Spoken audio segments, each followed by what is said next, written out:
What is up, boys and girls? Welcome to today's review, and today we're gonna have the Jackbox Party 8. And we're really to Jackbox Party 8. Yep, we've seen a lot of these over the years, but the nature of these packs has evolved. And in so many ways, literally has taken Barebone's ideas to something decisively more complex. New games have moved from the obvious to the truly weird, and perhaps most importantly for this installment, the world has become much more about video calls than house parties. The Jackbox Party 8 is the first one fully developed in this condition, and the collection of these games feels like it wanted to be deeper and more involved to a little better. There are certainly archetypes for Jackbox Party games, and the new installment followed them. Even through fresh ideas, so Job is head-to-head joke voting representative. Instead of Quidpush, the innocent Jake bet, this challenge helps player along with providing some words, or other words. You respond to prompts only by dragging and assembling words from the others and the game itself. It's a limitation that makes Job shine. Whenever you're searching frantically for a preposition or talking advantage of your friends extend both method, it's hard enough to make correct thoughts.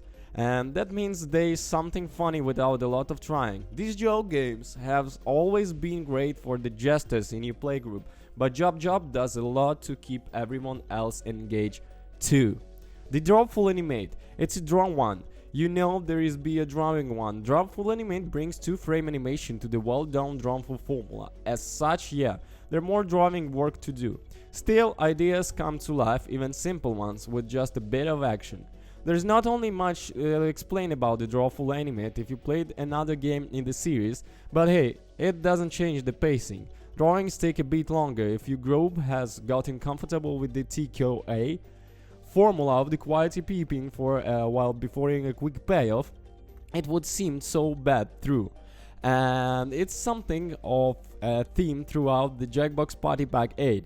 And it's less about introducing people to the format and more about providing varied options for extra fans.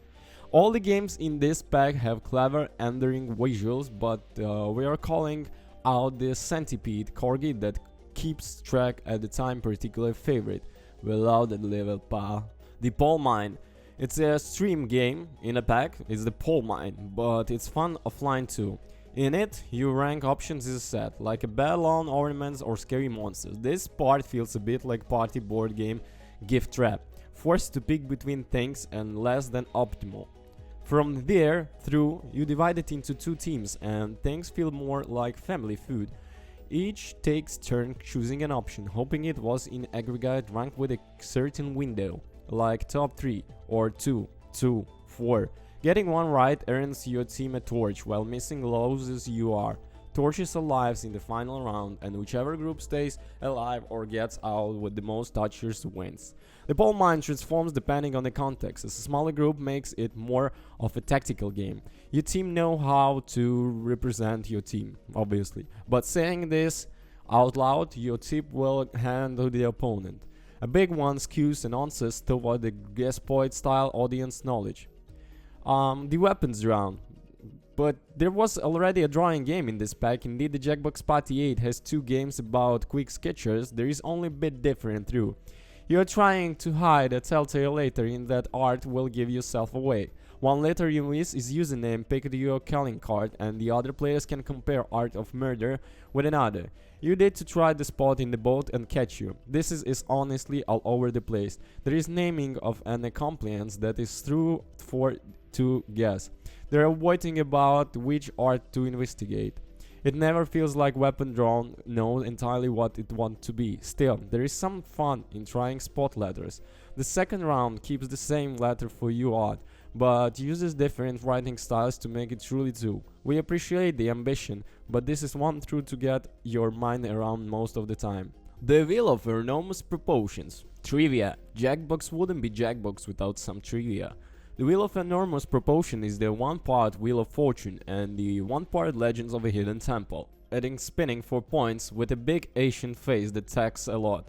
Question can be vary a bit, but the primary method is through selecting which team in a group fits certain criteria.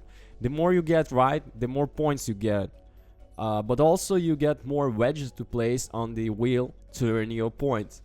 The question segment of Wheel is really quite fun. It's short, tough, perhaps a bit too short, and the Wheel segment often feels like it produced too random of a winner to be satisfying in conclusion. The Jackbox Party 8 continues that developers struggle to find appropriate endings for its games throughout the collection. The middle fun part, and we wish it were a little bit longer. Also, there is going to the summary. Overall, I like the Jackbox Party 8.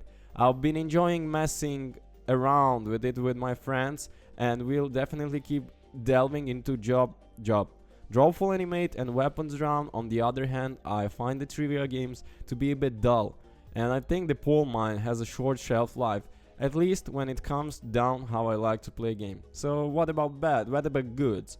A nice variety of genre. Job is comedy goldmine, and Drawful Animate Weapons Draw feel fresh for the drawing game fans.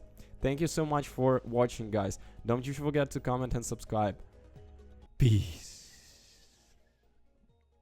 Links in the description.